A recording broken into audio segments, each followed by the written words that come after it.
பணம் வரவு நின்று போயிடும்.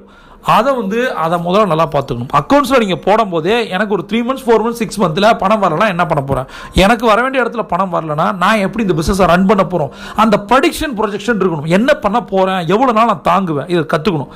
மெயினாக இண்டஸ்ட்ரி பற்றி தெரியணும். இண்டஸ்ட்ரி பற்றி தெரியாமல் இறங்கவே கூடாது. நான் சொல்லிட்டேன் திரும்பி, லேர்னிங் தான் ஏர்னிங்.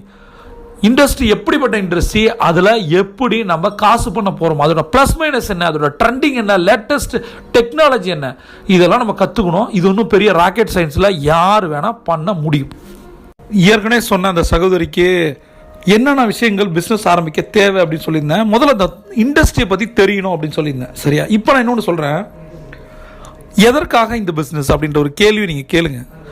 ஒரு கமிட்மெண்ட்டுக்காக வந்திருக்கீங்களா, கடனுக்காக வந்திருக்கீங்களா, இல்லை யாரும் சொன்ன இந்த பிஸ்னஸ் எடுக்கிறீங்களா, இல்லை எடுக்க போகிறீங்களா, எதற்காக இந்த பிஸ்னஸ் அப்படின்றது ஒரு 3 பாயிண்ட் எழுதுங்க. ஏற்கனவே நான் சொன்னேன், ஒரு